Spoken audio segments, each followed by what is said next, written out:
പ്രവാചക ജീവിതത്തിന്റെ ചരിത്രങ്ങൾ പരിശോധിച്ചാൽ ഏറ്റവും മഹത്തായ ഏറ്റവും അമാനുഷികമായ ഒരു തൗഫീഖ് അല്ലാഹു നൽകിയത് റജബ് മാസം 27ന്റെ പാതിരാത്രിയുടെ നിശബ്ദതയിൽ സപ്തവാനങ്ങളും താണ്ടിയിട്ട് മഹാനായ മുഖറബുൽ അംലാഖ് മലക്ക് ജിബ്രീൽ അലൈഹിസ്സലാത്തു വസ്സലാമിനോടൊപ്പം സിദ്റത്തുൽ മുൻതഹ വരെയും അത് കഴിഞ്ഞ് ഒറ്റയ്ക്ക് അല്ലാഹുവിന്റെ റസൂൽ പടച്ചതമ്പുരാന്റെ സന്നിധാനത്തിലേക്ക് പോയി.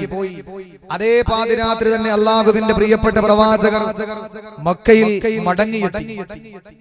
ആ സന്ദർഭത്തിൽ തന്റെ പ്രിയപ്പെട്ട സഹാബാക്കൾ, നക്ഷത്രതുല്യരായ സഹാബാക്കൾ, അള്ളാഹുവിന്റെ പ്രിയപ്പെട്ട പ്രവാചകന്റെ തലേ ദിവസത്തെ യാത്രയുടെ സുന്ദരമായ മുഹൂർത്തങ്ങൾ അത് മനസ്സിലാക്കാൻ വേണ്ടിയിട്ട്, യാത്രയുടെ വിശേഷങ്ങൾ അറിയാൻ വേണ്ടിയിട്ട് അള്ളാഹുവിന്റെ റസൂലിന്റെ റിസാലത്തിന്റെ പൊൻചമ്പകപ്പൂ ചുണ്ടിലേക്ക് നോക്കിയിരിക്കുന്ന നക്ഷത്രതുല്യരായ സഹാബത്ത്, ആ സഹാബാക്കളോട് അള്ളാഹുവിന്റെ പ്രിയപ്പെട്ട പ്രവാചകൻ പറഞ്ഞു, സഹാബത്തെ, ഇന്നലെ ഞാൻ അള്ളാഹുവിനെ കാണാൻ പോകും പടച്ചതമ്പുരാനെ മാത്രമല്ല കണ്ടത്, അള്ളാഹുവിന്റെ പരിശുദ്ധമായ സ്വർഗം എന്റെ കൺമുമ്പിൽ കാണിക്കപ്പെട്ടു. ആ സ്വർഗത്തിലേക്ക് ഞാൻ നോക്കുമ്പോൾ എന്റെ സമുദായത്തിലെ പാവപ്പെട്ട മുഹാജിരീങ്ങളായ ഒരു നേരത്തെ ഭക്ഷണം കഴിക്കാനുള്ള വകയില്ലാതെ കഷ്ടപ്പാടിന്റെ പ്രയാസത്തിന്റെ നൊമ്പരത്തിന്റെ വേദനകളുടെ ഒരുപാട് രാപ്പകലുകൾ തള്ളി നീക്കിയ പട്ടിണി പാവങ്ങളായ സഹാബാക്കളെയാണ് എനിക്ക് അള്ളാഹുവിന്റെ സ്വർഗത്തിൽ കാണാൻ കഴിഞ്ഞത് എന്ന് അള്ളാഹുവിന്റെ പ്രിയപ്പെട്ട പ്രവാചകന് തന്റെ സഹാബത്തിനോട് പറയുമ്പോൾ അള്ളാഹുവിന്റെ റസൂൽ പറഞ്ഞു, അക്കൂട്ടത്തിൽ അള്ളാഹു എനിക്ക് കത്തിക്കാളുന്ന നരകം കാണിച്ചു തന്നു. ആ കത്തിക്കാളുന്ന നരകം അല്ലാഹു തആല എനിക്ക് കാണിച്ചു തരുമ്പോൾ ആ നരകത്തിന്റെ ഭീകരമായ ബീഭത്സമായ കഠിനമായ കഠോരമായ ശിക്ഷകളിൽ പാത്രീഭൂതരായി കഴിയുന്നത് എന്റെ സമുദായത്തിന്റെ പെങ്ങന്മാരാണ്, എന്റെ സമുദായത്തിന്റെ സഹോദരിമാരാണ് നരകത്തിൽ ഏറ്റവും കൂടുതൽ ഞാൻ കണ്ടത് എന്ന് അള്ളാഹുവിന്റെ പ്രിയപ്പെട്ട പ്രവാചകൻ സഹാബത്തിനോട് വിശദീകരിക്കുമ്പോ ആ സഹാബാക്കൾ റസൂലുള്ളാഹിയോട് ചോദിച്ചു, നബിയേ, എല്ലാ പ്രശ്നങ്ങളുടെ പിന്നിലും ചെറുപ്പക്കാർ, എവിടെ പ്രശ്നമുണ്ടെങ്കിലും എന്തു പ്രശ്നമുണ്ടെങ്കിലും അതിന്റെ പിന്നിൽ പുരുഷന്മാരാണല്ലോ ഉണ്ടാവുക. എന്തുകൊണ്ടാണ് നബിയെ അല്ലാഹു റബ്ബുൽ ഇസ്സത്ത് അങ്ങക്ക് നൽകിയ ഏറ്റവും വലിയ അമൂല്യമായ മുട്ടായി ആ പടച്ചതമ്പുരാനെ കാണാൻ കഴിയുക എന്നുള്ള ഏറ്റവും വലിയ സൗഭാഗ്യം അല്ലാഹു നൽകുമ്പോൾ പടച്ചതമ്പുരാന്റെ നരകം പ്രതീകാത്മകമായി പടച്ചതമ്പുരാൻ അങ്ങക്ക് കാണിച്ചു തരുമ്പോൾ ആ നരകത്തിന്റെ ഭീകരമായ ബീഭത്സമായ കഠിനമായ കഠോരമായ ശിക്ഷയേറ്റുവാങ്ങി കിടക്കുന്നത് അങ്ങയുടെ സമുദായത്തിന്റെ പെങ്ങന്മാരെന്ന് പറയുമ്പോ എന്തുകൊണ്ടാണ് നബിയേ ആ സഹോദരിമാര് ചെയ്തു പോയ തെറ്റെന്താണ്? അല്ലാഹുവിന്റെ ഭീകരമായ നരകത്തിൽ കിടന്ന് ശിക്ഷ അനുഭവിക്കുന്നത് അങ്ങയുടെ സമുദായത്തിന്റെ പെങ്ങന്മാരെന്ന് പറയുമ്പോ എന്തുകൊണ്ടാ നബിയേ അള്ളാന്റെ കട്ടിക്കാളുന്ന നരകത്തിലെ സഹോദരിമാരെ ധാരാളം ആ നരകത്തിലേക്ക് വലിച്ചെറിയപ്പെട്ടത് എന്തിന്റെ പേരിലാണ് എന്ന് അല്ലാഹുവിന്റെ പ്രിയപ്പെട്ട പ്രവാചകനോട് സഹാബത്ത് ചോദിക്കുമ്പോ സഹാബത്തിനോട് അല്ലാഹുവിന്റെ റസൂൽ മറുപടി പറഞ്ഞത് എന്തെന്നറിയോ? എന്റെ പ്രിയപ്പെട്ട സഹോദരിമാരെ ശ്രദ്ധിക്കണേ, 2013 ഫെബ്രുവരി മാസം 11-ാം തീയതി രാത്രി ഈ പാതിരാത്രിയുടെ ഒരുമിച്ച് കൂടിയിട്ടുള്ള എന്റെ സഹോദരിമാരോട് പറയട്ടെ, 14 മുമ്പ് ആദരവായ പ്രവാചകൻ അഷ്റഫുൽ ഖൽഖ് മുഹമ്മദ് മുസ്തഫ സല്ലല്ലാഹു അലൈഹി വസല്ലമ തങ്ങൾ നരകത്തെ കണ്ട് മടങ്ങി വരുമ്പോ എന്റെ സമുദായത്തോട് നരകത്തിൽ കണ്ട വിശേഷം പറഞ്ഞു കൊടുക്കുന്ന സന്ദർഭത്തിൽ ആ നരകത്തിൽ ഏറ്റവും കൂടുതൽ കണ്ടൊരു സ്ത്രീകളെയാണെന്ന് പറയുമ്പോ ആ സ്ത്രീകൾ ചെയ്ത തെറ്റെന്താ നബിയേ? അല്ലാഹുവിന്റെ റസൂലിനോട് ചോദിക്കുമ്പോ ഹബീബായ നബി തങ്ങൾ റിസാലത്തിന്റെ ചുണ്ടനക്കിക്കൊണ്ട് പറഞ്ഞ മറുപടി എന്തെന്നറിയോ? ബികുഫ്രിഹിന്ന സ്വഹാബാ, അവര് നന്ദി കെട്ടവരാണ് സഹാബത്തെ. നന്ദിയില്ലാത്ത വിഭാഗമാണ് ഈ സ്ത്രീകൾ എന്ന് പറയുന്നത്. സ്ത്രീ വിഭാഗം തന്നെ നന്ദി കെട്ടവരാണ്. ആ നന്ദികേടിന്റെ പേരിലാണ് നരകത്തിൽ കടന്നതെന്ന് അല്ലാഹുവിന്റെ റസൂൽ സഹാബത്തിനോട് വിശദീകരിച്ചു കൊടുക്കുമ്പോ സഹാബാക്കൾക്ക് സംശയമായി. അവര് കുഫ്ർ കാണിച്ചത്, അവര് നന്ദികേട് കാണിച്ചത് ആരോടാണ് നബിയേ? അയക്ഫുറുന ബില്ലാഹ്, അല്ലാഹു കൊടുത്ത അനുഗ്രഹങ്ങൾ ആവോളം ആസ്വദിച്ചുകൊണ്ട് ഈ ദുനിയാവിൽ ജീവിക്കാനുള്ള അവസരം അല്ലാഹു കൊടുക്കുമ്പോ എന്റെ പ്രിയപ്പെട്ടവരെ 2 വയസ്സ് പ്രായമുള്ള കുഞ്ഞിന് പോലും സംസാരിക്കാനും കേൾക്കാനുമുള്ള ഭാഗ്യം അല്ലാഹു കൊടുക്കാതിരിക്കുമ്പോ എത്രയോ വർഷങ്ങളായി പാവപ്പെട്ട സഹോദരിമാര് സഹോദരങ്ങള് രോഗത്തിൽ കിടക്കുമ്പോൾ രോഗികളായി കിടക്കുമ്പോ അല്ലാഹു തആല നമുക്കൊരു രോഗവും തന്നില്ലല്ലോ, അല്ലാഹു നമുക്ക് യാതൊരു പ്രയാസങ്ങളും തന്നില്ലല്ലോ. എന്റെ സഹോദരിമാരെ ചിന്തിക്കുന്നത് അല്ലാഹുവിന്റെ റസൂലിന്റെ സഹാബത്ത് ചോദിക്കുകയാണ്, അയക്ഫുറുന ബില്ലാഹ്, അല്ലാഹുവിനോട് നന്ദികേട് കാണിച്ചതിന്റെ പേരിലാണോ നബിയേ പടച്ചതമ്പുരാന് ചെയ്തു കൊടുക്കുന്ന ഉപകാരങ്ങളോട് നന്ദികേട് കാണിച്ചതിന്റെ പേരിലാണോ അവര് നരകത്തില് കിടന്നതെന്ന് ചോദിക്കുമ്പോ മദീനയുടെ മണവാളന്റെ റിസാലത്തിന്റെ പൊൻചമ്പക പൂ ചുണ്ടനക്കുകയാണ്. ഇല്ല സഹാബത്തേ, അവരല്ലാഹു ചെയ്തു കൊടുക്കുന്ന അനുഗ്രഹങ്ങൾ ആവോളം ആസ്വദിച്ചുകൊണ്ട് പടച്ചതമ്പുരാന് സുജൂദ് ചെയ്യാത്തവരല്ല, അല്ലാഹുവിന് ശുക്ർ രേഖപ്പെടുത്താത്തവരല്ല, പടച്ചതമ്പുരാന് നന്ദി രേഖപ്പെടുത്താത്തവരല്ല. പിന്നെയോ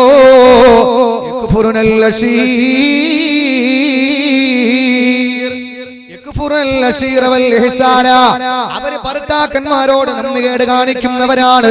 അവര് ചെയ്തു കൊടുക്കുന്ന ഉപകാരങ്ങളുണ്ടല്ലോ, അവര് ചോദിക്കുന്നതെല്ലാ കഷ്ടപ്പാടിന്റെ വേദനയുടെ പ്രയാസത്തിന്റെ ഒരുപാട് രാപ്പകലുകള് ഈ ഭർത്താവ് തള്ളി നീക്കിയിട്ടും തന്റെ പ്രിയപ്പെട്ടവളല്ലേ, തന്റെ കൂടെ വിളിച്ചപ്പോൾ ഇറങ്ങി വന്നവളാണ്. മാതാപിതാക്കളെ കളഞ്ഞിട്ട് എല്ലാവരും എല്ലാ ബന്ധുക്കളെയും കളഞ്ഞുകൊണ്ട് എന്റെ കൂടെ ഇറങ്ങി വന്ന എന്റെ പ്രിയപ്പെട്ട ഭാര്യ, അവള് പറയുമ്പോൾ ഞാൻ അനുസരിക്കണ്ടേ എന്ന് ചിന്തിച്ചോണ്ട് എന്റെ സഹോദരങ്ങളെ സഹോദരിമാരെ ഭർത്താക്കന്മാരെ ചെയ്തു കൊടുക്കുന്ന ഉപകാരങ്ങളുണ്ടല്ലോ, ആ ഉപകാരങ്ങളോട് നന്ദികേട് കാണിക്കുന്ന പെണ്ണാ. ഭർത്താക്കന്മാര് എന്തെല്ലാം ചെയ്തു കൊടുത്താലോ അതിനോടൊരു നന്ദി വാക്ക് പറയാത്ത പെണ്ണേ, അല്ലാഹു തആല നിനക്ക് ആദരിക്കേണ്ട ബഹുമാനിക്കേണ്ട ചിലരെ അല്ലാഹു തആല ചൂണ്ടിക്കാണിച്ചു തരുമ്പോൾ ഒരു മനുഷ്യന്റെ മുമ്പിൽ മറ്റൊരു മനുഷ്യൻ സുജൂദ് ചെയ്യേണ്ടി വന്നാൽ ഒരു പെണ്ണവളുടെ ഭർത്താവിന്റെ മുമ്പിൽ ദിവസേന സുജൂദ് ചെയ്യാൻ ഞാൻ കൽപ്പിക്കുമായിരുന്നെന്ന് അല്ലാഹുവിന്റെ റസൂല് പഠിപ്പിച്ച സ്വന്തം ഭർത്താവ് ചെയ്തു തരുന്ന ഉപകാരങ്ങളില്ലേ, ബഹുനില കെട്ടിടമാകട്ടെ, ശീതീകരിച്ച വാഹനമാകട്ടെ, അതല്ലെങ്കിൽ അവന് കഴിയുന്ന രീതിയിൽ നിന്നെ പട്ടിണിക്കിടാതെ പോറ്റുമ്പോ എന്റെ പൊന്നുമോളെ നീ ഭർത്താവിനോട് നന്ദികേട് കാണിച്ച അല്ലാഹുവിന്റെ റസൂല് പറയുന്നു അതാണ് നന്ദികേട്. പടച്ചവനോടുള്ള നന്ദികേടിന്റെ പേരിലല്ല മോളെ നീ നരകത്തിൽ കിടക്കുന്നത്, പിന്നെയോ ഭർത്താക്കന്മാരോട് നന്ദികേട് കാണിച്ചതിന്റെ പേരിലാണ്. അല്ലാഹുവിന്റെ റസൂല് പറഞ്ഞു ആ ഒരു കാരണത്തിന്റെ പേരിലാണ് നരകത്തിൽ സ്ത്രീകൾ പ്രവേശിക്കപ്പെട്ടത്. എന്റെ പ്രിയപ്പെട്ട സഹോദരങ്ങളെ, അതുകൊണ്ട് അല്ലാഹുവിന്റെ റസൂല് പറഞ്ഞ ഈ ഹദീസ് ഈ പ്രഭാഷണത്തിന്റെ അവസാനം വരെ നിങ്ങളുടെ മനസ്സിലിരിക്കണം. അല്ലാഹു ചിന്തിക്കാനുള്ള തൗഫീഖ് നൽകി അനുഗ്രഹിക്കുമാറാകട്ടെ. എന്താ പറഞ്ഞത് എന്റെ സഹോദരങ്ങളെ? ഇതിൽ നിന്ന് എന്ത് മനസ്സിലായി? നരകത്തിൽ ഏറ്റവും കൂടുതൽ സ്ത്രീകളെയാണ് ഞാൻ കണ്ടത്, ആ നരകത്തിൽ ഏറ്റവും കൂടുതൽ സ്ത്രീകളെയാണ് ഞാൻ കണ്ടത്. ആ കാരണം അല്ലാഹുവിന്റെ റസൂല് പറഞ്ഞത് അവര് ഭർത്താക്കന്മാരോടുള്ള നന്ദികേടിന്റെ പേരിലാണ് എന്ന്. എന്തു മനസ്സിലായി ഇതിൽ നിന്ന്? നരകത്തിൽ പ്രവേശിക്കപ്പെടുന്നതിൽ 90% സ്ത്രീകളും വിവാഹിതകളായ സ്ത്രീകൾ. എന്റെ പ്രിയപ്പെട്ട സഹോദരങ്ങളെ, അല്ലാഹുവിന്റെ റസൂൽ പഠിപ്പിച്ച ഈ ഹദീസ് അവസാന ഈ പ്രഭാഷണത്തിന്റെ അവസാനം വരെയും എന്റെ സഹോദരിമാരുടെ മനസ്സിൽ, പ്രത്യേകിച്ച് എന്റെ സഹോദരങ്ങളുടെ മനസ്സിൽ എങ്ങനെ കഴിയും? എന്റെ പ്രിയപ്പെട്ടവരെ, നമ്മൾ സ്വർഗത്തിൽ പോകുന്ന നമ്മുടെ ഭാര്യമാരെ നരകത്തിൽ വിടാൻ നമുക്ക് എങ്ങനെ കഴിയും? ഇവിടെ നമ്മൾ പിരിഞ്ഞിരിക്കൂല.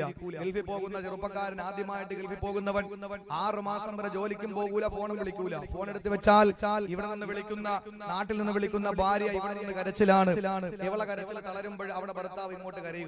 അങ്ങനെയാണ് 6 മാസത്തോളം ഈ രീതിയിൽ ഭാര്യ മാറി നിൽക്കാനും പിരിഞ്ഞിരിക്കാനും കഴിയാത്ത ഭർത്താക്കന്മാരെ കാലാകാലമുള്ള അല്ലാഹുവിന്റെ സ്വർഗ്ഗത്തിൽ നിന്റെ ഭാര്യ നരകത്തിൽ കിടന്ന് പീഡിപ്പിക്കപ്പെടുമ്പോ എങ്ങനെയാണ് എന്റെ സഹോദരങ്ങളെ സ്വർഗ്ഗത്തിൽ കിടക്കാൻ നിനക്ക് കഴിയുക? അതുകൊണ്ട് നിന്റെ ഭാര്യയെ നീ നിലയ്ക്ക് നിർത്തണം. നിന്റെ ഭാര്യ ഇന്ന് എല്ലാവർക്കും പേടിയാണ്, ഇൻഷാ അല്ലാഹ് വിശദീകരിക്കാം. അല്ലാഹു തആല ആരോഗ്യത്തോടെ വർത്തമാനം കേൾക്കാനും ജീവിതത്തിൽ പ്രാവർത്തികമാക്കാനും അല്ലാഹു തൗഫീഖ് നൽകി അനുഗ്രഹിക്കുമാറാകട്ടെ. അല്ലാഹുവിന്റെ റസൂല് പഠിപ്പിച്ച 4 വിഭാഗം സ്ത്രീകൾ, ആ സ്ത്രീകൾ നരകത്തിലാണ് എന്ന് അല്ലാഹുവിന്റെ റസൂല് പഠിപ്പിച്ചു. ഒരു ദിവസം അല്ലാഹുവിന്റെ റസൂൽ എന്റെ സഹാബത്തിനോട് പറയുകയാണ്, സഹാബത്തേ, അർബഅതും മിനൻ നിസാഇ ഫിന്നാർ, 4 വിഭാഗം സ്ത്രീകൾ നരകത്തിലാണ്. അല്ലാഹുവിന്റെ റസൂൽ തന്റെ സഹാബത്തിനോട് പറയുകയാണ് 4 വിഭാഗം സ്ത്രീകൾ നരകത്തിലാണ് സഹാബത്തേ. എന്തു ചെയ്താലും ഈ 4 പ്രവർത്തനങ്ങളിൽ അവർ പെട്ടുപോയിട്ടുണ്ടെങ്കിൽ അവർ അല്ലാഹുവിന്റെ നരകമുണ്ടല്ലോ. ഏതു നരകമാണ് എന്റെ പെങ്ങളെ? നരകത്തിലുണ്ട് ആഴമേറിയ കുണ്ടുകൾ, വിഷമോട്ട പാമ്പതിലുണ്ട് ഉഗ്രന തേളുകൾ. അല്ലാഹുവിന്റെ കത്തിക്കാളുന്ന നരകത്തിൽ കത്തിക്കപ്പെടുന്നത് എന്താണ്? പെട്രോൾ അല്ല, ഡീസൽ അല്ല, ഗ്യാസ് അല്ല, മണ്ണെണ്ണയല്ല. എന്റെ പെങ്ങന്മാരെ, അടുക്കളയുമായി ഏറ്റവും കൂടുതൽ ബന്ധപ്പെടുന്നത് നിങ്ങളാണ്. എന്തോ ഒരു ചൂടാണ് നിങ്ങൾക്കറിയുമല്ലോ. ഇതുപോലത്തെ ചൂടല്ലല്ലോ നരകത്തിലെ ചൂട്. നരകത്തിലെ ചൂടിനെ പറ്റിയിട്ട് അല്ലാഹു തആല പറഞ്ഞതെന്താ? അശദ്ദു ഹർറാ, ഏറ്റവും ശക്തമായ ചൂടെന്ന് അല്ലാഹു തആല നരകത്തിന്റെ ചൂടിനെ പറ്റി പറയുമ്പോൾ ആ നരകത്തിന്റെ അവസ്ഥ എന്താണ്? കത്തിക്കപ്പെടുന്നത് അല്ലാഹുവിന്റെ ഖുർആൻ പറഞ്ഞല്ലോ,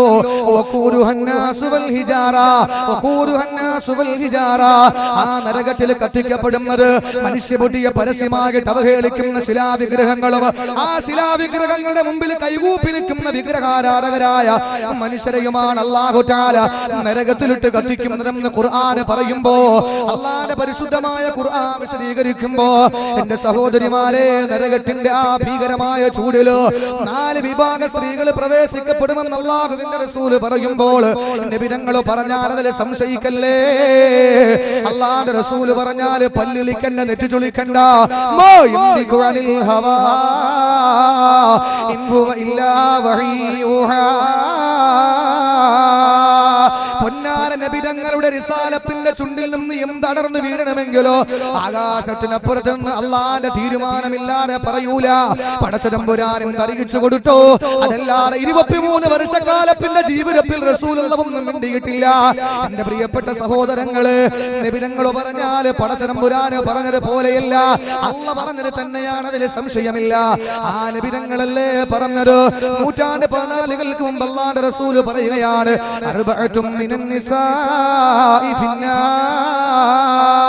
4 വിഭാഗ സ്ത്രീകൾ നരകത്തിലാണ്, 4 വിഭാഗ സ്ത്രീകൾ നരകത്തിലാണ് എന്ന് അല്ലാഹുവിന്റെ റസൂൽ പഠിപ്പിക്കുമ്പോ സഹാബാക്കൾക്ക് ആശങ്കയാണ്. വ്യാകുല വികുലരായി കൊണ്ട്, വിശാല വിഷണ്ണരായി കൊണ്ട്, സംബീതരായി പരിഭ്രമചിത്തരായി അല്ലാഹുവിന്റെ റസൂലിന്റെ സഹാബാക്കൾ നബിയോട് ചോദിക്കുകയാണ്, നബിയേ ഫിദാക അബീ വ ഉമ്മി യാ റസൂലല്ലാഹ്. അല്ലാഹുവിന്റെ നബിയാ 4 വിഭാഗം ആരാണെന്ന് പറയുക. ആ 4 വിഭാഗം ആരാണെന്നൊന്ന് പറഞ്ഞാലും നബിയേ, കാരണം എന്താ? സഹാബത്തിന് പേടിയായി പോയി. നമ്മുടെ ഭാര്യമാർ അതിൽ പെടുവോ? നമ്മുടെ സഹോദരിമാർ അതിൽ പെടുവോ?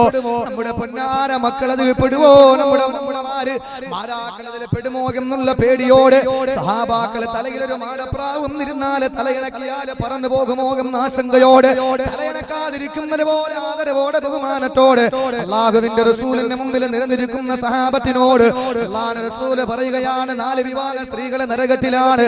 എന്റെ ഉമ്മമാര്, പെങ്ങന്മാര്, സഹോദരിമാര് കേട്ടുകൊള്ളട്ടെ. ഇൻഷാ അല്ലാഹ് ഈ 4 വിഭാഗത്തിൽ ഏതെങ്കിലും ഞാൻ പെട്ടിട്ടുണ്ടെങ്കിൽ ഈ പാതിരാത്രി തന്നെ പശ്ചാത്തപിക്കുന്നതാ.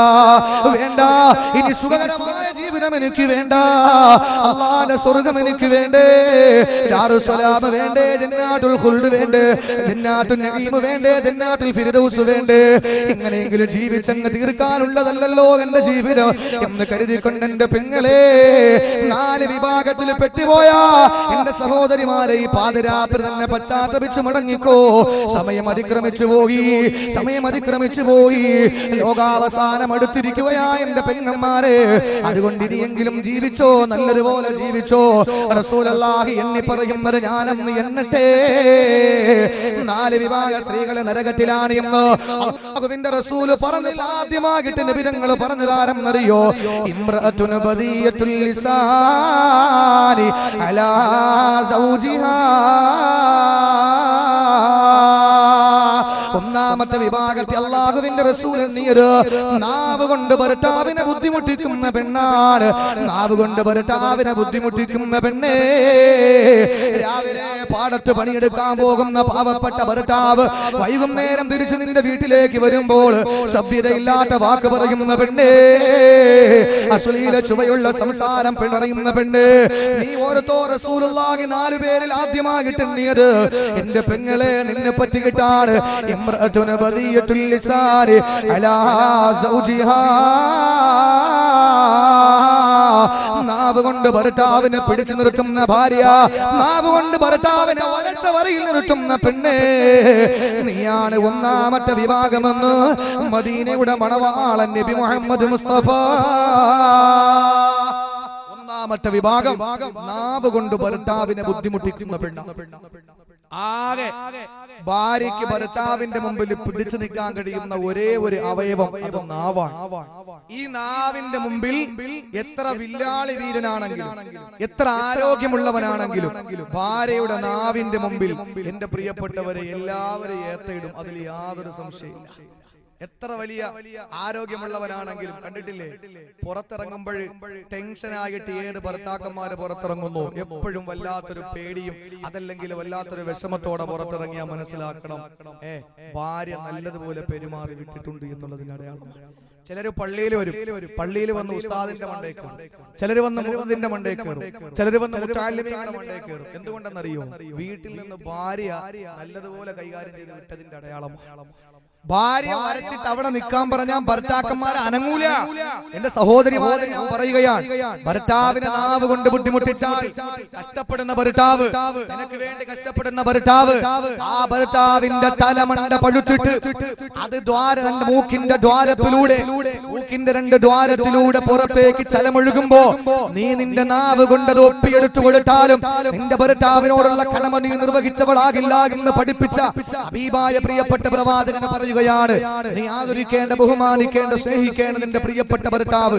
ആ ഭർത്താവിന്റെ മുഖത്ത് നോക്കിയിട്ട് നീ സഭ്യതയില്ലാത്ത വാക്ക് പറഞ്ഞാൽ, അസഭ്യം ചൊരിഞ്ഞാൽ, നീ അശ്ലീല ചുവയുള്ള വാക്ക് പറഞ്ഞാൽ, ആദരിക്കാതെ ബഹുമാനിക്കാതെയുള്ള വാക്കുകൾ പറഞ്ഞാൽ നീ ഒന്നാമത്തെ വിഭാഗത്തിൽപ്പെട്ടു.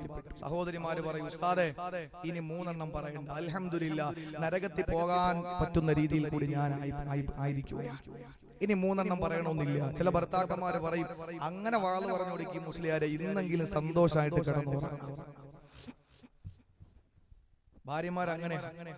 ആദ്യമായിട്ട് എന്റെ സഹോദരിമാരോട് പറയാം, അള്ളാഹുവിന്റെ റസൂൽ മെഹറാജിന്റെ യാത്ര കഴിഞ്ഞു മടങ്ങി വരുമ്പോ ഹബീബായ പ്രിയപ്പെട്ട പ്രവാചകന് കണ്ട ഒന്നാമത്തെ വിഭാഗം നാവ് കൊണ്ട് ഭർത്താവിനെ ബുദ്ധിമുട്ടിക്കുന്ന പെണ്ണാണെങ്കിൽ എന്റെ സഹോദരിമാരെ, ചോദിക്കാനും പറയാനും ആളുള്ളവരാണ് ഭർത്താക്കന്മാര്. അതുകൊണ്ട് ആദ്യം നിങ്ങൾ മനസ്സിലാക്കുക, ദുനിയാവിലുള്ള ആദ്യത്തെ കുഴപ്പം ഞാൻ പറഞ്ഞു, നിങ്ങളുടെ ഭർത്താവിനെ നിങ്ങളുടെ മക്കളെ ഉപ്പയായിരിക്കും, നിങ്ങളുടെ ഭർത്താവായിരിക്കും, നിങ്ങളോട് വലിയ സ്നേഹമുള്ളവരായിരിക്കും.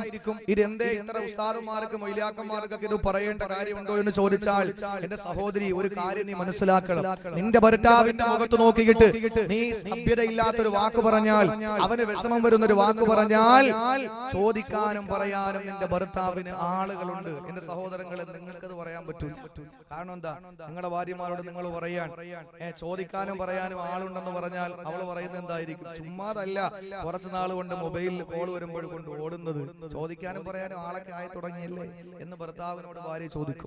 ചോദിക്കാനും പറയാനും ആരാ ഉള്ളത്? അല്ലാഹുവിന്റെ റസൂൽ പറഞ്ഞു, നീ നിന്റെ ഭർത്താവിന്റെ മുഖത്ത് നോക്കിയിട്ട് ആ ഭർത്താവിന് വിഷമമുള്ള ഒരു കാര്യം നീ പറഞ്ഞാൽ, നിന്റെ ഭർത്താവിന്റെ മുഖത്ത് നോക്കിയിട്ട് അവന് വേദനയുള്ള പ്രയാസപ്പെടുന്ന ഒരു വാക്ക് നീ പറഞ്ഞാൽ, അല്ലാഹു തആല നാളെ നിന്റെ ഭർത്താവിന് കൊടുക്കുന്ന ഹൂർലിങ്ങളിൽപ്പെട്ട പെണ്ണുണ്ടല്ലോ എന്റെ സഹോദരിമാരെ, നിന്റെ ഭർത്താവിന് നാളെ അല്ലാഹു തആല സ്വർഗ്ഗത്തിൽ കൊടുക്കുന്ന ഹൂറാനികളിൽപ്പെട്ട ഒരു പെണ്ണ്, ആ സ്ത്രീ അല്ലാഹുവിന്റെ സ്വർഗീയ ആരാമത്തിൽ ജീവിക്കുന്ന, അല്ലാഹുവിന്റെ സുഖലോലുപ സ്വർഗ്ഗത്തിൽ താമസിക്കുന്ന നിന്റെ ഭർത്താവിന് അല്ലാഹു തയ്യാറാക്കി വെച്ചിട്ടുള്ള സുന്ദരി ഉണ്ടല്ലോ, നിങ്ങളെ പോലെ സൗന്ദര്യമല്ല എന്റെ സഹോദരിമാരെ, ദുനിയാവിലെ സ്ത്രീകളെ പോലെയല്ല. അല്ലാഹുവിന്റെ സ്വർഗ്ഗത്തിലെ സ്ത്രീകളുടെ സൗന്ദര്യം എത്രയോ വലുതാണ്. ഓ സ്ത്രീകളിൽപ്പെട്ട ഒരു ഹൂറാനികളായ പെണ്ണുങ്ങളിൽപ്പെട്ട ഒരു സ്ത്രീ വന്നുകൊണ്ട് നിന്റെ ഭർത്താവിനെ ഉപദ്രവിക്കുമ്പോ, നാവ് കൊണ്ട് ഭർത്താവിനെ ബുദ്ധിമുട്ടിക്കുമ്പോ നിന്നോട് പറയുന്നത് എന്തെന്നറിയോല, തുദീഹി കാതലകില്ല, ലാ തുദീഹി കാതലകില്ല. പെണ്ണേ, നിന്റെ ഭർത്താവിനെ നീ നാവ് കൊണ്ട് ബുദ്ധിമുട്ടിക്കല്ലേ, നിന്റെ ഭർത്താവിനെ നാവ് കൊണ്ട് ബുദ്ധിമുട്ടിക്കല്ലേ. എന്തുകൊണ്ടെന്നറിയോ? ഫഇന്നമാ ഹുവ ഇൻദകി ദഖീൽ, കുറച്ചുനാള് നിന്റെ അടുക്കൽ ജീവിക്കാൻ വന്നവനാണ് അവര്. അത് കഴിഞ്ഞാലും മടങ്ങി ഞങ്ങളിലേക്ക് വരേണ്ടവനാണ്. അതുകൊണ്ട് നിങ്ങളുടെ ഭർത്താവിനെ തൊട്ടുപോകരുത്, മിണ്ടി പോകരുത്. അവനെ വിഷമിക്കുന്ന കാര്യങ്ങൾ പറയല്ലേ. അല്ല നിന്നെ വെറുതെ വിടൂല, പടച്ചതമ്പുരാൻ നിന്നെ വെറുതെ വിടൂല. അതുകൊണ്ട് നീ വേദനിപ്പിക്കല്ലേ, പ്രയാസപ്പെടുത്തല്ലേ എന്നോ. ഓരോ ദിവസം നിന്റെ ഭർത്താവിന്റെ മുഖത്ത് നോക്കിയിട്ടന് വിഷമത്തിന്റെ വാക്കുകൾ പറയുമ്പോൾ എന്റെ പെങ്ങള് അല്ലാഹുവിന്റെ സുഖലോലഭ സ്വർഗത്തിൽ നിന്ന് ആ സ്വർഗീയ സ്ത്രീകളിൽപ്പെട്ട നിന്റെ ഭർത്താവിന് അല്ലാഹു തയ്യാറാക്കിയിട്ടുള്ള സുന്ദരിയായ സുമുഖിയായ പെണ്ണ് നിന്നോട് വിളിച്ചു പറയുമെന്ന് നബി മുഹമ്മദ് മുസ്തഫ. അതുകൊണ്ട് എന്റെ സഹോദരിമാരെ, ഒന്നാമത് ഖുറാനികളായ സ്ത്രീകൾ നിങ്ങൾക്ക് താക്കീത് നൽകുകയാണ്. നിന്നെ അല്ലാഹു വെറുതെ വിടൂല പെണ്ണേ, നീ തൊട്ടുപോകരുത് ഭർത്താവിനെ. അത് കഴിഞ്ഞാൽ നീ മരണപ്പെട്ടു പോയി നാളെ പരലോകത്ത് ചെല്ലുമ്പോൾ അല്ലാഹുവിന്റെ റസൂലരാ മദീനത്തെ പള്ളിയുടെ തൊട്ടു താഴെയുള്ള മദീനത്തെ പള്ളിയുടെ തൊട്ടടുത്തുള്ള റസൂലുള്ളാഹിന്റെ വീടിന്റെ ഉള്ളറകളിൽ ഇരുന്ന് ഒറ്റയ്ക്ക് അല്ലാഹുവിന്റെ റസൂൽ ഇരുന്ന് കരയുമ്പോൾ ഫാത്തിമ ബീബി റളിയല്ലാഹു തആല അൻഹ, ഇന്നലെ ഞാൻ പറഞ്ഞല്ലോ, ഫാത്തിമ ബീബി റളിയല്ലാഹു തആല അൻഹ അല്ലാഹുവിന്റെ റസൂലിന്റെ വീട്ടിലേക്ക് കടന്നു പോവുകയാണ്. അലിയാർ തങ്ങളെ കൈപിടിച്ചുകൊണ്ട് ഫാത്തിമ റസൂലുള്ളാഹിയെ കാണാൻ പോവുകയാണ്. നബി തങ്ങളുടെ വീട്ടിലേക്ക് കടന്നു ചെന്ന ഫാത്തിമ നോക്കുമ്പോൾ കാണുന്നതെന്താ? അല്ലാഹുവിന്റെ റസൂലരാ പൊട്ടി പൊട്ടി കരയുകയാണ്. ഹബീബായ നബി തങ്ങൾ പൊട്ടി പൊട്ടി കരയുന്ന കാഴ്ച കണ്ടപ്പോ അല്ലാഹുവിന്റെ റസൂലിനോട് ഫാത്തിമ ബീവി ചോദിക്കുകയാണ്, യാ അബി യാ സയ്യിദി യാ റസൂലല്ലാഹ്, അല്ലാഹുവിന്റെ നബിയേയും കരയുന്നത് ആരാ? നിങ്ങളെ കരയിപ്പിച്ചത്? എന്തോർത്തിട്ടാ നബിയെ നിങ്ങൾ കരയുന്നതെന്ന് ചോദിക്കുമ്പോ അല്ലാഹുവിന്റെ പ്രിയപ്പെട്ട പ്രവാചകൻ ഫാത്തിമയോട് പറയുന്നു, ഫാത്തിമ, ഞാൻ നരകം കണ്ട ആ രാത്രിയില്, നരകം കണ്ടുപോയ രാത്രിയില് ഒരു പെണ്ണിനെ അല്ലാഹു പീഡിപ്പിക്കുന്ന രംഗം കണ്ടപ്പോ മാലാഖമാര് ആ പെണ്ണിനോട് കാണിക്കുന്ന പീഡനങ്ങൾ കണ്ടപ്പോ ഫബകൈതു യാ ഫാത്തിമ, ഞാൻ അതുകൊണ്ടാണ് കരഞ്ഞു പോകരുതെന്ന് പറയുമ്പോ എന്റെ ഭർത്താക്കന്മാരായ സഹോദരങ്ങളോട് പറയട്ടെ, നിങ്ങളുടെ ഭാര്യയ്ക്കൊരു രോഗം വരുന്നത് സഹിക്കാൻ നിങ്ങൾക്ക് കഴിയൂല. നിങ്ങളുടെ ഭാര്യയ്ക്കൊരു തലവേദന വന്നാൽ നിങ്ങൾക്ക് സഹിക്കൂലല്ലോ. എത്രയോ ഭാര്യമാരെയാ ഭർത്താക്കന്മാര് പൊന്നുപോലെ നോക്കുന്നത്. എന്റെ സഹോദരങ്ങളെ, കഴിഞ്ഞ ദിവസം പ്രവാസനം നടത്തുന്ന വേദിയിൽ എത്രയോ വർഷമായി, 8ഓളം വർഷമായി ഭാര്യയ്ക്ക് ക്യാൻസറാ. ആ പ്രിയപ്പെട്ട ഭർത്താവെന്ന പ്രിയപ്പെട്ട സഹോദരന്റെ പ്രിയപ്പെട്ടവരെ ആ ഭാര്യയെ പൊന്നുപോലെയാണ് നോക്കുന്നത്. ബാത്റൂമിൽ കൊണ്ടുപോകണമെങ്കിലും ഭർത്താവ് വേണം, ആഹാരം കൊടുക്കണമെങ്കിലും ഭർത്താവ് വേണം. എന്തിനും ഭർത്താവില്ലാതെ കഴിയാത്ത അവസ്ഥയില് ആ സഹോദരനെ സഹോദരിയെ കളഞ്ഞില്ലല്ലോ, ആ ഭർത്താവ് ഭാര്യയെ കളഞ്ഞില്ലല്ലോ. എന്റെ പ്രിയപ്പെട്ടവരെ, ഭാര്യമാർക്കൊരു രോഗം വന്നാ സഹിക്കാത്ത ഭർത്താക്കന്മാര് നിങ്ങളുടെ ഭാര്യമാരെ നിങ്ങളെ നാവ് കൊണ്ട് ബുദ്ധിമുട്ടിക്കുന്നെങ്കിൽ നിങ്ങൾ പറയുന്നത്, എന്റെ പ്രിയപ്പെട്ടവളല്ലേ, ഞാനങ്ങ് സഹിച്ചോളാം, ഞാനങ്ങ് സഹിച്ചോളാമെന്ന് പറയല്ലേ. നിങ്ങളുടെ ഭാര്യയോട് പറഞ്ഞു കൊടുത്തേക്ക്. എന്റെ സഹോദരിമാരോട് പറയട്ടെ, നിസ്സാരമായ ഒരു വാക്ക് നിങ്ങളുടെ ഭർത്താവിന്റെ മുഖത്ത് നോക്കി പറഞ്ഞ അല്ലാഹുവിന്റെ റസൂൽ മിറാജിന്റെ യാത്രയിൽ നരകത്തെ കാണുമ്പോ ആ ഒരു പെണ്ണിനെ അല്ലാഹു ശിക്ഷിക്കുന്ന ശിക്ഷ കേട്ടിട്ട് അല്ലാഹുവിന്റെ റസൂൽ ഓർത്തോർത്ത് കരഞ്ഞു പോയെങ്കിൽ ഫാത്തിമ ബീവി ചോദിക്കുകയാ, നബിയേ, എങ്ങനെയാണ് ആ പെണ്ണ് പീഡിപ്പിക്കപ്പെട്ടത്? എങ്ങനെയാ പെണ്ണ് ശിക്ഷിക്കപ്പെടുന്നത്? അല്ലാഹുവിന്റെ റസൂല് പറയുകയാണ്, ഫാത്തിമ, റഅയ്തു ഇംറഅതൻ മുഅല്ലഖതൻ ബിലിസാനിഹാ, ഓ പെണ്ണിന്റെ നാവിനെ അല്ലാഹു തആല പിടിച്ചു വലിച്ചു നീട്ടി വെച്ചിരിക്കുകയാണ്. എത്ര മുഴമെന്നറിയോ? ഇന്നത്തെ നാവിന്റെ നീളമല്ല, നരകത്തിലെങ്ങാനെ കടന്നു പോയാ അല്ലാഹുവിന്റെ റസൂല് പറയുന്നു, 70 ദിറാഅ, ഒരു പെണ്ണിന്റെ നാവിന്റെ നീളം 70 മുഴമാണ്. സുബ്ഹാനല്ലാഹ്, ഈ 70 മുഴമുള്ള നാവിനെ അല്ലാഹു പിടിച്ചു നീട്ടിയിട്ട് അതാ അടുത്ത് കാണുന്ന തീയിനാലുള്ള ഒരു തൂണിൽ ബന്ധിച്ചിരിക്കുകയാ. ആ നാവിനെ പിടിച്ചു വലിച്ചു വലിച്ചു വലിച്ചല്ല നീട്ടിയിട്ട് അടുത്തുള്ള തൂണിൽ നീ തീയിനാൽ നിർമ്മിക്കപ്പെട്ട ആ തൂണിലരാ പിടിച്ച് ബന്ധിച്ചു വെച്ചിരിക്കുകയാണ്. എന്നിട്ടോ അല്ലാഹുവിന്റെ റസൂല് പറയുന്നു, മോളെ ഫാത്തിമ, ഞാൻ നോക്കുമ്പോൾ അവളുടെ 2 കൈയും അല്ലാഹു പിടിച്ച് പുറകിലോട്ട് കെട്ടിവെച്ചിരിക്കുക. വെച്ചിരിക്കുകയാണ്. ആ അവസ്ഥ ഒന്ന് ഓർത്ത് നോക്കന്റെ പെങ്ങളെ. രണ്ട് കൈയും അല്ലാഹു പിടിച്ച് പുറകിൽ കെട്ടിവെച്ചിരിക്കുന്നു. നാവിനെ അടുത്തുള്ള തീയിനാലുള്ള തൂണില് അല്ലാഹു ബന്ധിച്ചു വെച്ചിരിക്കുമ്പോൾ മാലാഖമാരെ കടന്നു വരികയാണ്. ഓ മാലാഖമാര് എന്താണ് ചെയ്യുന്നതെന്നറിയോ? ഇവളുടെ വാ പിടിച്ച് പിളർത്തിയിട്ട്, അവളുടെ വാ അല്ലാഹുവിന്റെ മാലാഖമാര് പിടിച്ച് പിളർത്തിയിട്ട് ആ വായിൽ വൽ ഖുത്റാനു യുസബ്ബു ഫീ ഹൽഖിഹാ, ചൂട് ടാറിനെ ഉരുക്കി ഉരുക്കി ഒഴിച്ചു കൊടുക്കുകയാണ്. ഇന്നെന്റെ സഹോദരങ്ങളെ, നാഷണൽ ഹൈവേയിൽ ഉരുക്കി ഒഴിക്കുന്ന ടാറിന്റെ കഥയല്ല, നരകത്തിന്റെ ടാറിന്റെ കഥയാണ് പറയുന്നത്. എന്തോരു ചൂടാണ് എന്റെ സഹോദരങ്ങളെ, ചിന്തിക്കാൻ കഴിയില്ല. നമ്മുടെ മനസ്സിലൊരു മനക്കോട്ട കൂട്ടാൻ കഴിയില്ല. അവളുടെ കൈ പിടിച്ച് പുറകിൽ കെട്ടിവെച്ചിട്ട്, നാവ് പിടിച്ച് ബന്ധിച്ചു വെച്ചിട്ട്, അവളുടെ വായിലെ കണ്ണാക്കിലെ കഥ ചൂട് ടാർ ഒരുക്കി അല്ലാഹു ഒഴിച്ചു കൊടുക്കുമ്പോ അല്ലാഹുവിന്റെ റസൂല് പറയുന്നു, ഞാൻ പെണ്ണിലേക്ക് നോക്കിയപ്പോ ഫാത്തിമ അവൾക്കൊന്ന് നിലവിളിക്കാൻ കഴിയുന്നില്ല, നാവില്ല, കൈ കൊണ്ടൊന്ന് തട്ടിക്കളയാൻ കഴിയുന്നില്ല, കൈ രണ്ടും പിടിച്ചല്ല പുറകിൽ കെട്ടിവെച്ചിരിക്കുകയാ.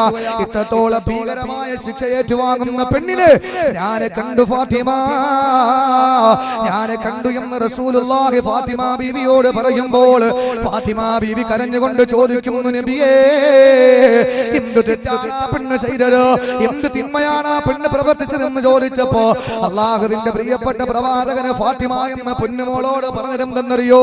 അതേ, ദുനിയാവിലെ നിങ്ങളുടെ നേതാവുണ്ടല്ലോ, നാളെ പരലോകത്തെ നിങ്ങളുടെ നേതാവുണ്ടല്ലോ, ഫാത്തിമത്തുൽ ബത്തൂൽ റളിയല്ലാഹു തആല അൻഹയോട് അല്ലാഹുവിന്റെ റസൂൽ പറഞ്ഞ മറുപടി എന്തെന്നറിയോ?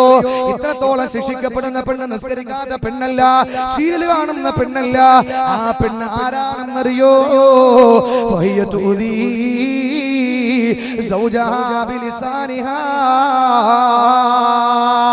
സ്വന്തം ഭർത്താവിനെ നാവ് കൊണ്ട് ബുദ്ധിമുട്ടിക്കുന്ന പെണ്ണാണ്, ഭർത്താവിനെ നാവ് കൊണ്ട് ബുദ്ധിമുട്ടിക്കുന്ന പെണ്ണാണ്.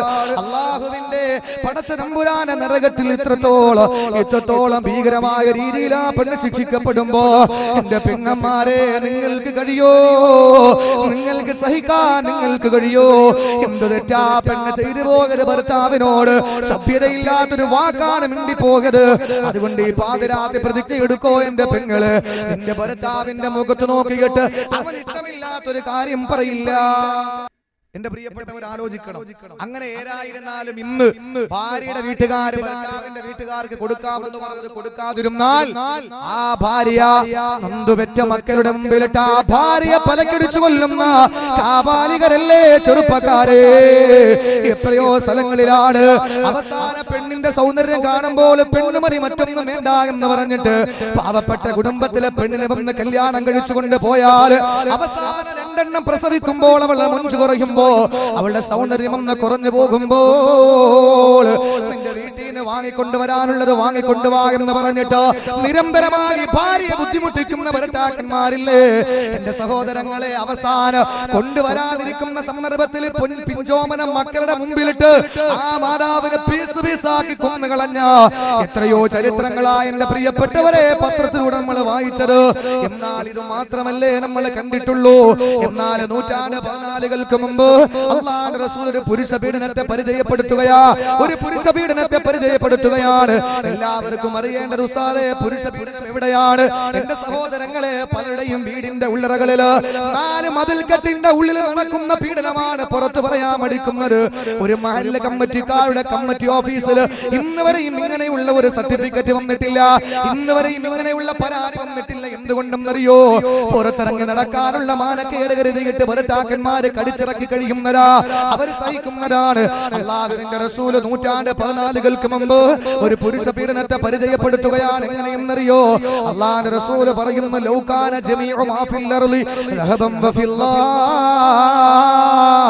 ഒരു പെണ്ണ് അവളുടെ വീട്ടിലുള്ള സർവ്വ സ്വത്തുക്കളും സ്വർണമാകട്ടെ വെള്ളിയാകട്ടെ അവളുടെ സ്വത്ത് മുഴുവനും ഭർത്താവിന്റെ വീട്ടിലേക്ക് കൊണ്ടുപോയി.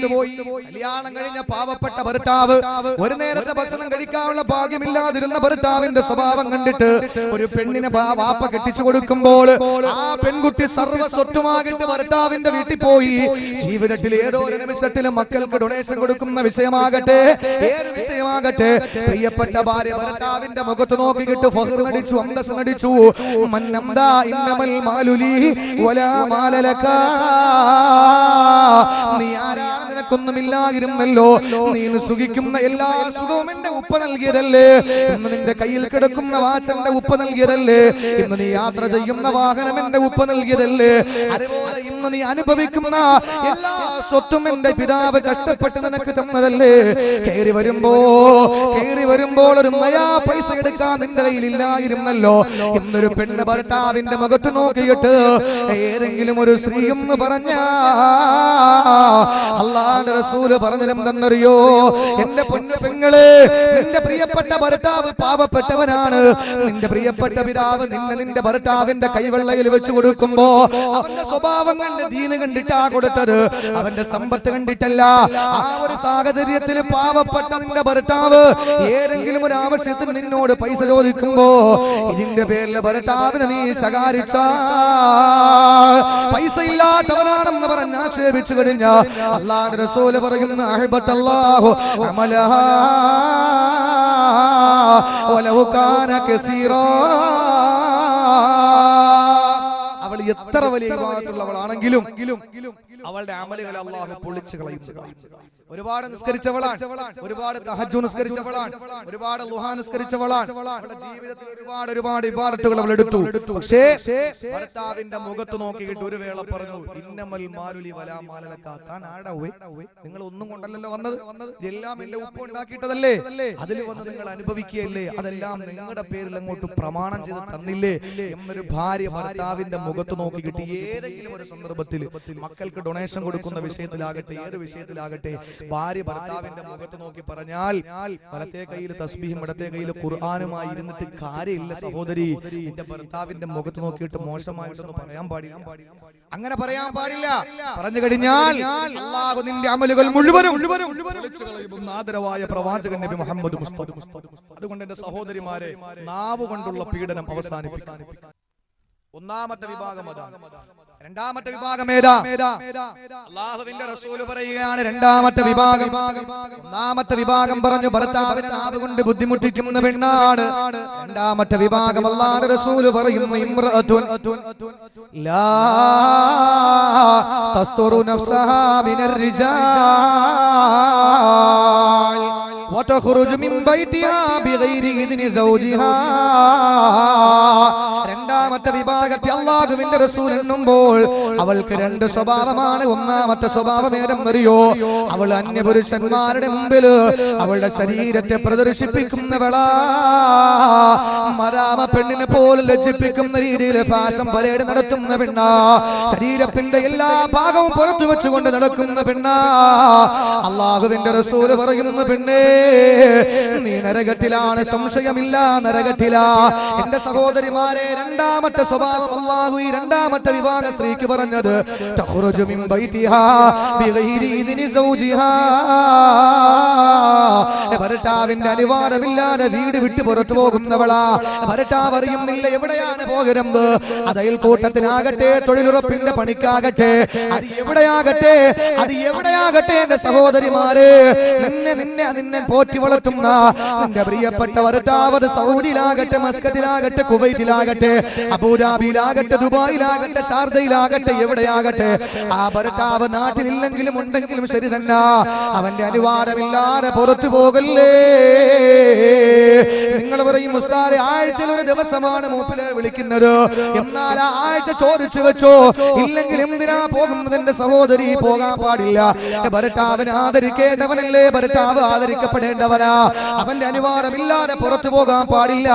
അല്ലാഹുവിന്റെ റസൂൽ രണ്ടാമത്തെ വിഭാഗത്തെ പറഞ്ഞത് അവൾ അനുവാദമില്ലാതെ പുറത്തു പോവുകയും ശരീരം മറക്കാത്ത പെണ്ണാ.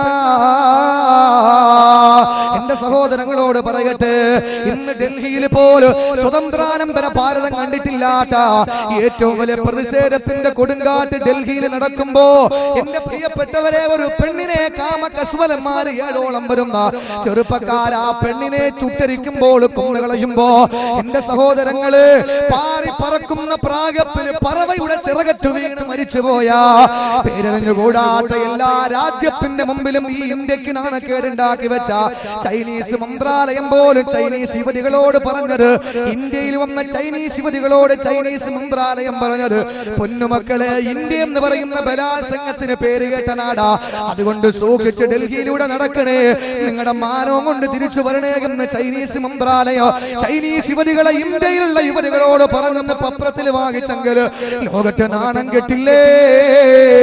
എന്റെ പ്രിയപ്പെട്ട സഹോദരങ്ങളോട് ഞാനെന്ന് പറയട്ടെ, ആ പാവപ്പെട്ട സഹോദരിയെ ക്രൂരമാകിട്ട് കൊന്നു കളഞ്ഞ ഈ കാപാലികന്മാരെ എന്ത് ചെയ്താലും പ്രശ്നമല്ല. പക്ഷേ നമ്മളൊരു കാര്യം മനസ്സിലാക്കണം, അതിന്റെ പേരിൽ വഴിയോരങ്ങളിൽ പ്രതിഷേധത്തിന്റെ കൊടുങ്കാറ്റിന്റെ ശൃംഖലയിൽ വന്ന പെണ്ണുങ്ങൾ ധരിച്ചിരിക്കുന്ന വസ്ത്രമെങ്ങനാ എന്റെ സഹോദരിമാര് കണ്ടില്ലേ? ഈ വസ്ത്രം ധരിച്ചുകൊണ്ട് പുറത്തിറങ്ങുമ്പോ ഏത് പുരുഷനാ ഒന്ന് നോക്കാട്ടത്, ഏത് പുരുഷനാ പെണ്ണിനെ കയറി പിടിക്കാട്ടത്? ഈ രീതിയിൽ വസ്ത്രം ധരിച്ചിട്ടുണ്ടോ കൊണ്ട് എന്നാലും മറഞ്ഞോ ഇല്ല. ഈ രീതിയിൽ വസ്ത്രം ധരിച്ച് പുറത്തിറങ്ങിയ അള്ളാന്റെ റസൂല് പറയുന്നു, പെണ്ണേ നരകത്തിലാ സംശയമില്ല. അള്ളാന്റെ സ്വർഗം നിനക്ക് നിഷിദ്ധമാ, അള്ളാന്റെ സ്വർഗത്തിന്റെ പരിമളം നിനക്ക് നിഷിദ്ധമാണ്. അള്ളാന്റെ റസൂല് പറഞ്ഞിരുന്നാ, ഞാനൊരു വിഭാഗത്തെ കാണാതിരിക്കട്ടെ എന്ന് റസൂലുള്ളാഹി പറഞ്ഞെങ്കിലോ ആ വിഭാഗം ഏതെന്നറിയോ? അള്ളാന്റെ റസൂല് പറഞ്ഞ ലമ്മറഹുമാ ഞാൻ കണ്ടിട്ടില്ല, അതല്ലെങ്കിൽ കാണാതിരിക്കട്ടെ എന്ന് പറഞ്ഞ രണ്ട് വിഭാഗത്തിൽ ഒരു വിഭാഗം ഏതെന്നറിയോ? നിസാഉനർ, എന്റെ സഹോദരിമാരെ നിങ്ങളാണ്. കാസിയാത്തുൻ വസ്ത്രം ധരിച്ചിട്ടുണ്ട്, പക്ഷേ ആര്യ അവര് പരിപൂർണ്ണ നഗ്നരാ. എന്റെ സഹോദരങ്ങളെ കണ്ടിട്ടില്ലേ? കടയിലെ അലമാരയിൽ പലകാരം ചുട്ടുവെച്ചിരിക്കുന്നത് പോലെ വസ്ത്രം ധരിച്ചിട്ടുണ്ടോ? പക്ഷേ ശരീരഭാഗങ്ങൾ പുറത്ത് കാണിച്ചുകൊണ്ടോ പുറത്തൂടെ ഇറങ്ങി നടക്കുമ്പോ, മാർക്കറ്റിലൂടെ ചാനം ചെറിഞ്ഞും നടക്കുമ്പോൾ എന്റെ ഉമ്മ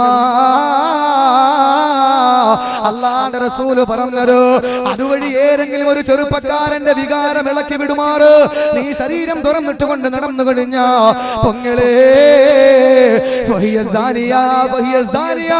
നീ വ്യഭിചാരിണിയാണ്. മാത്രമല്ല നിന്നെ അള്ളാന്റെ റസൂല് കാണാതിരിക്കട്ടെ എന്ന് ദുആരുന്നു. പരിശുദ്ധമായ റൗളയിൽ ചെന്നിട്ട്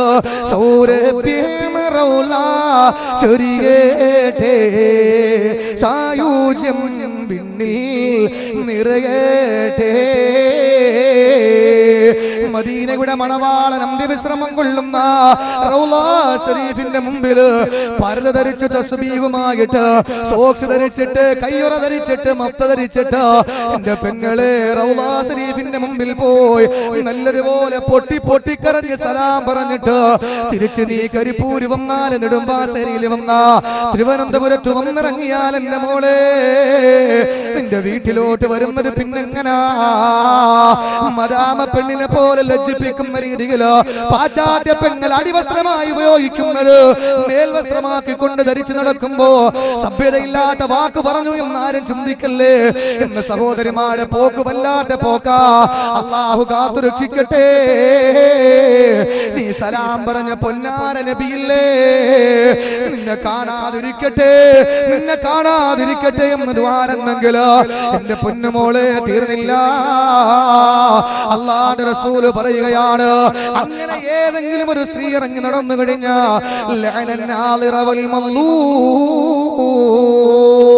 നോക്കിയവനെ അള്ളാഹു ശപിക്കുന്നു, നോക്കപ്പെട്ടവളെയും അള്ളാഹു ശപിക്കുകയാണ്. വസ്ത്രം മാന്യമായി ധരിക്കാതെ പുറത്തിറങ്ങുമ്പോൾ നാണക്കേടുള്ള വസ്ത്രങ്ങൾ ധരിച്ചുകൊണ്ടിറങ്ങിയാൽ ചെറുപ്പക്കാരിങ്ങനെ നിന്നെ നോക്കി നിൽക്കും, വായി നോക്കി നിൽക്കും. അതാണല്ലോ റസൂലുള്ളാഹി പറഞ്ഞു, ലോകം അവസാനിക്കുമ്പോൾ കുറെ ചെറുപ്പക്കാർ വരും. അവരുടെ ഖിബില എന്ന് പറഞ്ഞാൽ അവരുടെ ഖിബില, അവരുടെ കേന്ദ്രം ആരായിരിക്കുമെന്നറിയോ? നിസാഉഹും നബി മുഹമ്മദ് മുസ്തഫ. ചെറുപ്പക്കാര് വായി നോക്കി നിൽക്കുന്ന പെണ്ണിലേക്കാ നോക്കി നിൽക്കുക. ഈ ഒരു സാഹചര്യം. അതിനാരാ കാരണക്കാര്?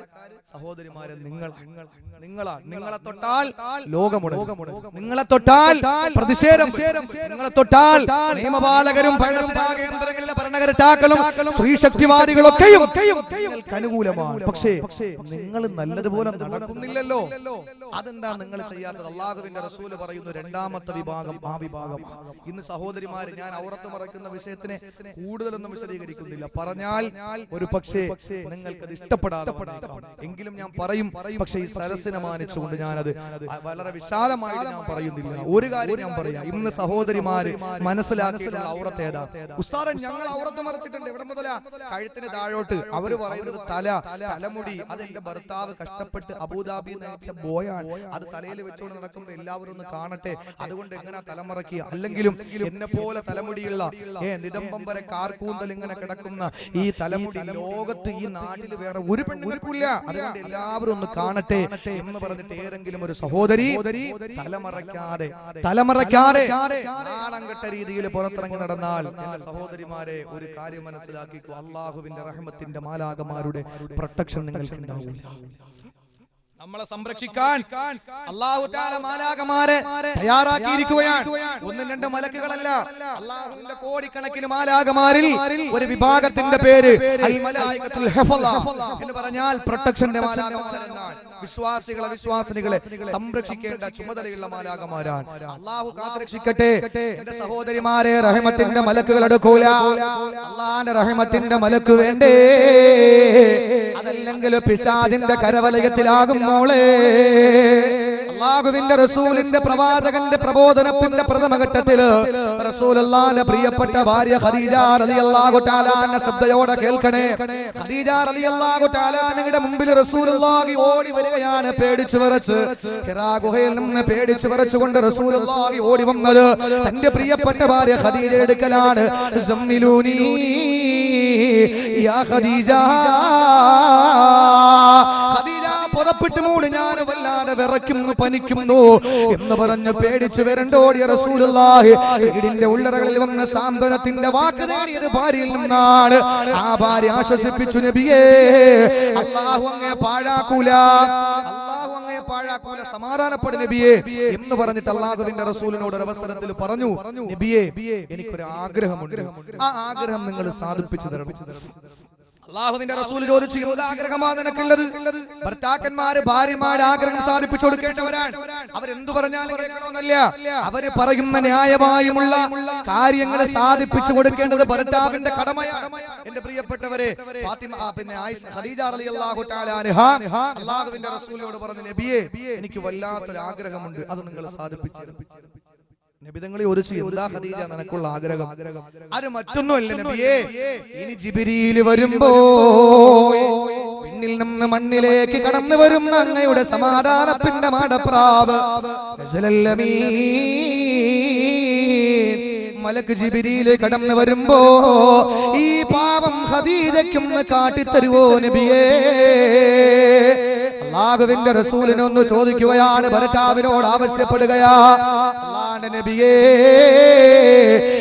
ഇനി ജിബ്രീൽ വരുമ്പോൾ എനിക്കൊന്ന് കാണിച്ചു തരുമോ? അല്ലാഹുവിന്റെ റസൂൽ പറഞ്ഞു, ഖദീജ, ജിബ്രീൽ വരട്ടെ, ഞാൻ നിനക്ക് കാണിച്ചു തരാൻ, കാണുമെങ്കിൽ കണ്ടുകൊള്ളുക. ഒരു ദിവസം അതാ കടന്നു വരികയാണ്, അല്ലാഹുവിന്റെ റസൂലിന്റെ അടുക്കലേക്ക് കടന്നു വരുന്നു. ആരാ? നസലൽ അമീൻ മലക്ക് ജിബ്രീൽ അലൈഹിസ്സലാത്തു വസ്സലാം ഇറങ്ങി വരുമ്പോ റസൂലുള്ളാഹി ഖദീജയോട് പറയുകയാണ്, ഖദീജ, ഇതാ ജിബ്രീൽ വന്നു മോളെ. ഖദീജ കണ്ടോ? റസൂലുള്ളാഹി ഒരു ഭാഗത്തിരിക്കുന്നു, അതിന്റെ വലതുഭാഗത്ത് ഖദീജ ബീവി ഇരിക്കുകയാണ്. ശ്രദ്ധയോടെ കേൾക്കണേ എന്റെ പെങ്ങന്മാരെ, വലതുഭാഗത്ത് ഖദീജ ബീവി ഇരിക്കുന്നു, ഇടതുഭാഗത്ത് അല്ലാഹുവിന്റെ റസൂൽ ഇരിക്കുന്നു. ജിബ്രീൽ കടന്നു വന്ന് റസൂലുള്ളാഹി കാണുന്നു, പക്ഷേ ഖദീജയ്ക്ക് കാണാൻ കഴിയുന്നില്ല. ഖദീജ റളിയല്ലാഹു തആല ചോദിക്കുന്നു, നബിയേ, നിങ്ങൾ ജിബ്രീലിനെ കാണുന്നുണ്ടോ? അതേ ഖദീജ, ഞാനിതാ ജിബ്രീലിനെ കണ്ടുകൊണ്ടിരിക്കുകയാണെയോ? ഇല്ല നബിയേ, കാണാൻ കഴിയുന്നില്ല, എനിക്ക് ജിബ്രീലിനെ കാണാൻ കഴിയുന്നില്ല. അള്ളാഹുവിന്റെ റസൂൽ കാണുന്നു എന്ന് പറഞ്ഞപ്പോ അള്ളാഹുവിന്റെ റസൂലിനോട് ഖദീജ ബീവി ബുദ്ധിമതിയാണ്, കുലീനയാണ്. ഖദീജ റളിയല്ലാഹു തആല പറഞ്ഞു, നബിയേ, ഇനി നിങ്ങൾ ഇരിക്കുന്ന ഭാഗത്തിരുന്നാൽ മാത്രമാണ് ജിബ്രീലിനെ കാണുന്നതെങ്കിലോ, അതുകൊണ്ട് ഖും യാ റസൂലല്ലാഹ് ഇജ്ലിസ് അലാ യമീനി. ഖദീജ റളിയല്ലാഹു തആല നബി തങ്ങളുടെ വലതുഭാഗത്ത് എഴുന്നേറ്റു. ഖദീജ ഇരുന്ന ഭാഗത്ത് റസൂലുള്ളാഹിയെ പിടിച്ചിരുത്തി. എന്നിട്ട് നബി തങ്ങൾ ഇരുന്ന ഭാഗത്ത് ഖദീജ ഇരുന്നു. അപ്പോൾ റസൂലുള്ള വലതുഭാഗത്തായി, ഖദീജ ഇടതുഭാഗത്തായി. എന്നിട്ട് അല്ലാഹുവിന്റെ റസൂൽ ജിബ്രീലിനെ കാണുന്നു. പക്ഷേ ഖദീജയ്ക്കുണ്ടോ കാണാൻ കഴിയുന്നില്ല. ഖദീജ ചോദിക്കുന്നു, നബിയെ, നിങ്ങൾ കാണുന്നുണ്ടോ? ഉണ്ട് ഖദീജ, കാണുന്നുണ്ട് ഖദീജ. അല്ലാഹുവിന്റെ നബിയേ, ഞാൻ കാണുന്നില്ല. ഖദീജയ്ക്ക് പെട്ടെന്ന് ഒരു ഹിക്മത്ത് തോന്നി, ഒരു തന്ത്രം തോന്നി. ഖദീജ റളിയല്ലാഹു അൻഹ നബിയോട് പറഞ്ഞു, നബിയേ, ഇനി നിങ്ങൾ എവിടെ ഇരുന്നാലും അതേ ഭാഗത്ത് മാത്രമേ ജിബ്രീൽ വരോളെങ്കിലോ, അതുകൊണ്ട് ഖും യാ റസൂലല്ലാഹ് ഇജ്ലിസ് അലാ ഹിജ്രി. ഹബീബായ നബി തങ്ങളെ പിടിച്ചെഴുന്നേൽപ്പിച്ചു. എന്നിട്ട് ഖദീജ ബീവിയുടെ മടിത്തട്ടിൽ പിടിച്ചിരുത്തി. ഖദീജയുടെ മടിയിൽ പിടിച്ച് റസൂലുള്ളാഹി ഇരുത്തുമ്പോ റസൂലുള്ളാഹി കാണുന്നു. പക്ഷേ ഖദീജയ്ക്ക് കാണാൻ കഴിയുന്നില്ല. ജിബ്രീലിനെ ഖദീജയ്ക്ക് കാണാൻ കഴിയുന്നില്ല. ആ സന്ദർഭത്തിൽ ഖദീജ റളിയല്ലാഹു അൻഹ ചോദിക്കുകയാ, ഇപ്പോഴും കാണുന്നുണ്ടോ നബിയേ? അതേ കാണുന്നു ഖദീജ. നിനക്കോ?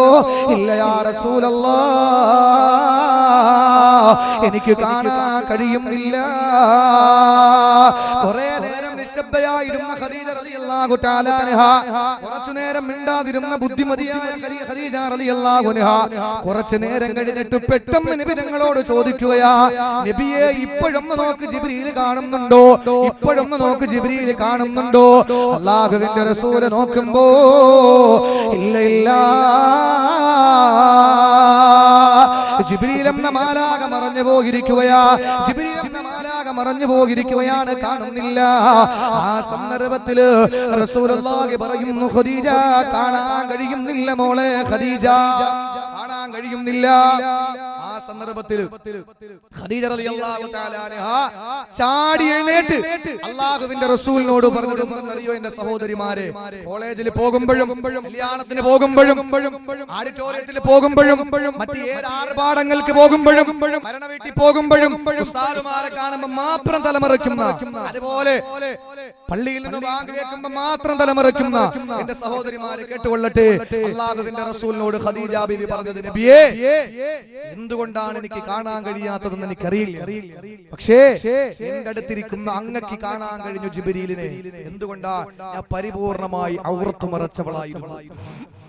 പരിപൂർണമായി ഞാൻ ഔറത്ത് മറച്ചവളായിരുന്നു നബിയേ. നിങ്ങളുടെ മുന്നിൽ പ്രത്യക്ഷപ്പെട്ടിരിക്കുന്ന ജിബ്രീൽ മാഞ്ഞു പോകരെപ്പോഴെന്നറിയോ?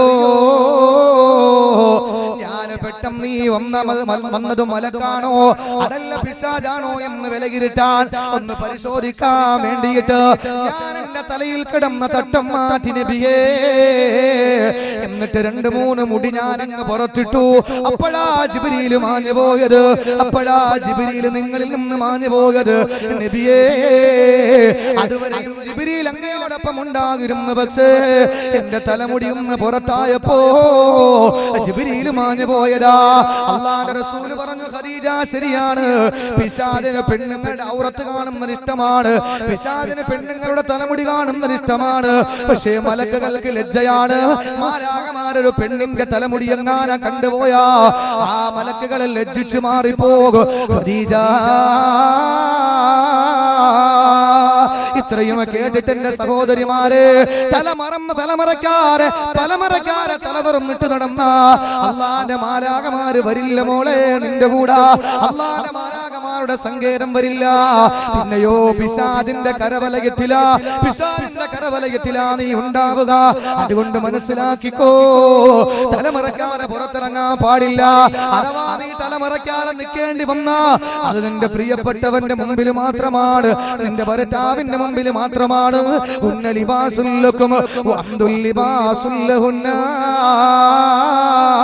നിങ്ങൾ പരസ്പരം വസ്ത്രങ്ങളാണെന്ന് പറഞ്ഞാൽ നിന്റെ ശരീരഭാഗങ്ങളെ കാണേണ്ടത് നിന്റെ പ്രിയപ്പെട്ടവന് മാത്രമാണ്.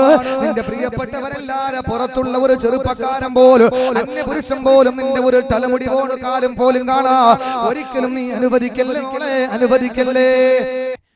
അതുകൊണ്ട് എന്റെ പ്രിയപ്പെട്ട സഹോദരങ്ങളോട് പറയാൻ, രണ്ടാമത്തെ വിഭാഗത്തിന്റെ രണ്ടാമത്തെ സ്വഭാവം അനുവാദമില്ലാതെ പുറത്തു പോകും. അതുകൊണ്ട് വിശാലമായിട്ട് ഇനി ഔറത്തിനെ പറ്റി ഞാൻ പറയുന്നില്ല. ഇൻഷാ അല്ലാഹ് അതിന് ഉസ്താദുമാരൊക്കെ ഉണ്ട്. അൽഹംദുലില്ലാഹ് അവര് നിങ്ങൾക്ക് നല്ലതുപോലെ പഠിപ്പിച്ചു തരും. ഇതെല്ലാം കൂടെ ഒന്ന് പറയാൻ പറ്റൂല.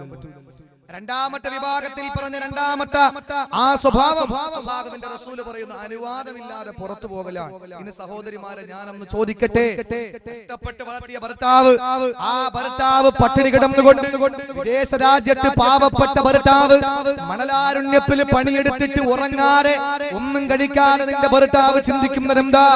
ഇത്രയും നാൾ എന്റെ പ്രിയപ്പെട്ട ഭാര്യ അവളെ 100 രൂപയുടെ സാരിയേക്കാൾ വില കൂടിയ ഒരു സാരി ഉടുത്തിട്ടില്ല, 150 രൂപയുടെ പർദ്ദയേക്കാൾ കൂടിയ ഒരു പർദ്ദ ധരിച്ചിട്ടില്ല. എന്റെ പൊന്നുമക്കള് അവർ എഴുതുന്ന ഒരു സാധാരണ കടയിൽ നിന്ന് വാങ്ങുന്ന പെണ്ണ് കൊണ്ടാണ്, പേന കൊണ്ടാ. അതുകൊണ്ട് എന്റെ പ്രിയപ്പെട്ട ഭാര്യയ്ക്ക് നല്ല ഒരു ഗൾഫ് നാടിന്റെ മണമുള്ള ഒരു സാരി വേണ്ടേ, ഗൾഫ് രാജ്യത്ത് നിന്ന് കൊണ്ടുവന്ന ഒരു മഫ്ത വേണ്ടേ. അതുകൊണ്ട് ഞാൻ കഷ്ടപ്പെട്ടാലും ഉറക്കമൊഴിച്ചാലും ഭക്ഷണം കഴിച്ചില്ലെങ്കിലും കുഴപ്പമില്ല, എന്റെ ഭാര്യ സന്തോഷിക്കട്ടെ, എന്റെ പൊന്നുമക്കൾ സന്തോഷിക്കട്ടെ എന്ന് പറഞ്ഞിട്ട് ഈ പാവപ്പെട്ട ഭർത്താവ് വിദേശ രാജ്യത്ത് കാട്ടറബിയുടെ ചാട്ടവാറടി ഏറ്റുകൊണ്ട് എന്റെ സഹോദരങ്ങളെ പട്ടിണി കിടന്നുകൊണ്ട് മണലാരുണ്യത്തിൽ പണിയെടുക്കുമ്പോ എന്റെ സഹോദരിമാര് ചിന്തിക്കണേ, ആ ഭർത്താക്കന്മാര് വിയർപ്പിന്റെ മണമുള്ള റിയാലുകള് മാറിയിട്ട് ദീനാറുകള് ദൃഹമുകള് നാട്ടിലേക്ക് അയക്കും പോലെ ഡ്രാഫ്റ്റ് മാറി കൊണ്ടുവന്നിട്ട് അപ്പുറത്തെ കടയിൽ കയറി റീചാർജ് കൂപ്പൺ വാങ്ങിയിട്ട് പാതിരാത്രികളെ പകലുകളാക്കിയിട്ട് അന്യ പുരുഷന്മാരോടൊപ്പം സംസാരിച്ച് സല്ലപിച്ചുകൊണ്ട് സമയം നഷ്ടപ്പെടുത്തുമ്പോൾ നിന്റെ തൊട്ടപ്പുറത്ത് നിന്റെ തൊട്ടപ്പുറത്ത് കിടക്കുന്ന മക്കൾ അറിയുന്നില്ല, അതുപോലെ കണ്ണ് കണ്ടുകൂടാത്ത ചെവി കേട്ടുകൂടാത്ത വാപ്പ അറിയുന്നില്ല, നീ ഇത് ചെയ്യുന്നതൊന്നും അറിയുന്നില്ല, പക്ഷേ അല്ലാഹു അറിയുന്നില്ലേ പൊന്നുമോള്. അതുകൊണ്ട് നീ ഫോണിലൂടെ പരിചയപ്പെട്ട കാമുകനോടൊപ്പം നിന്റെ പ്രിയപ്പെട്ട ഭർത്താവിനെ തള്ളിക്കളഞ്ഞിട്ട് എങ്ങനെയാണ് പൊന്നുമോളെ നിനക്ക് പോകാൻ കഴിയുക? നിനക്ക് വേണ്ടി മരിക്കാൻ പോലും തയ്യാറായ, നിനക്ക് വേണ്ടി കഷ്ടപ്പെടും നിന്റെ പ്രിയപ്പെട്ട ഭർത്താവില്ലേ, ആ ഭർത്താവിനെ കളഞ്ഞിട്ട് എങ്ങനാ പോകാൻ മനസ്സ് വരിക? അതുകൊണ്ട് സഹോദരിമാരെ അനുവാദമില്ലാതെ പുറത്തിറങ്ങി നടക്കില്ലേ. അല്ലാഹുവിന്റെ റസൂൽ പറഞ്ഞ രണ്ടാമത്തെ വിഭാഗത്തിൽപ്പെടും നിങ്ങൾ.